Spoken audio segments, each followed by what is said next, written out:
నిన్న night dinner కి అయితే బయటకు వెళ్ళాం. ఇది వచ్చేసరికి 5th డే అనమాట. అంటే ఫ్రైడే మేము ఆర్కే బీచ్ కి వెళ్తున్నాము. ఇక్కడైతే మా బావ మాతో రావట్లేదు, బట్ మాతో జాయిన్ అవుతా అన్నారు. ఇంకా నేను, మా అత్తయ్య, విద్య, మా మామయ్య కలిసి సేమ్ ఇంకా ఊబర్ బుక్ చేశాను. ఇంకా ఆటోలో అందరం కలిసి వెళ్తున్నాము. ఇక్కడ విద్య అయితే పడుకుంది. సో చాలా ఎర్లీగా వెళ్దాం అనుకున్నాం, ఎందుకంటే చలికాలం కల మళ్ళీ విద్యకి జలుబు చేస్తుందేమో అనుకున్నాం. బట్ బస్ కోసం వెయిట్ చేసాము, వస్తుంది అని చెప్పి. బట్ వచ్చింది కానీ చాలా రష్ గా ఉంది. ఈవినింగ్ టైం బయలుదేరాం కాబట్టి అందరూ కాలేజ్ వాళ్ళే ఉన్నారు. మళ్ళీ ఎక్కితే ఎక్కడ విద్య నలిగిపోతుందా అని చెప్పి ఇంకా ఊబర్ బుక్ చేసుకుని ఆటోలో అయితే ఆర్కే బీచ్ కి అయితే వచ్చేసాము. ఇక్కడికి వచ్చేటప్పుడు మా అత్తయ్య వాళ్ళు స్నానం చేద్దాం అనుకున్నారు, అందుకే వచ్చేటప్పుడు బట్టలు కూడా తెచ్చుకున్నారు. బట్ ఇక్కడికి వచ్చిన తర్వాత సముద్రపు అలల్ని చూసి చేయకూడదని చెప్పి డిసైడ్ అయిపోయారు. అండ్ అక్కడ సెక్యూరిటీ గార్డ్స్ కూడా ఉన్నారు, ఎందుకంటే దగ్గరికి కూడా వెళ్ళనివ్వట్లేదు, అంత భయంకరంగా వస్తున్నాయి అలలు. ఆర్కే బీచ్ నే బీచ్ రోడ్ అని కూడా అంటారంట, నాకు ఇప్పుడే ఫస్ట్ టైం తెలిసింది. అండ్ బీచ్ అయితే చాలా బాగుంది. అండ్ రోడ్డు పక్కనే కదా బీచ్, వ్యూ చాలా బాగుంది అనమాట. అంటే సినిమాలో చూపించడమే నేను చూడడము, బట్ రియల్ లైఫ్ లో ఎక్స్పీరియన్స్ అయితే చాలా బాగుంది.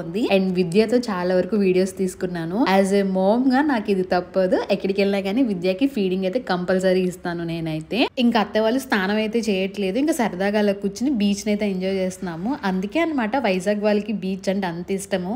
లోన్లీగా ఉన్నా, సాడ్ గా ఉన్నా, హ్యాపీగా ఉన్నా, ఏమైనా బర్త్డేస్ జరిగినా ఈ బీచ్ దగ్గరికి వచ్చి అంతలా ఎంజాయ్ చేస్తారు. ఎందుకంటే మనసుకి తెలియని ఒక ప్రశాంతత ఆ బీచ్ ని చూస్తుంటే. అండ్ పైన గట్టు మీద కూర్చుని బజ్జీ మిక్చర్ తింటూ బీచ్ ని చూస్తుంటే అదొక హైప్ అనమాట. ఆఖరికి మా బావ కూడా వచ్చేసారు. ఇంకా ఇద్దరం మీట్ అయ్యి, బికాస్ నేను కొంచెం ముందు దిగితే మా బావ కొంచెం వెనక దిగారు అనమాట. ఇంకా కాల్ చేసి ఒకే పాయింట్ లో మీట్ అయ్యి bajji mixture and tomato mixture అయితే ఆర్డర్ చేసుకుని బీచ్ ని చూస్తే హ్యాపీగా గడిపేసాం. అంతే. మీ వ్లాగ్ నచ్చితే లైక్ చేయండి, కుదిరితే ఛానల్ సబ్స్క్రైబ్ చేయండి.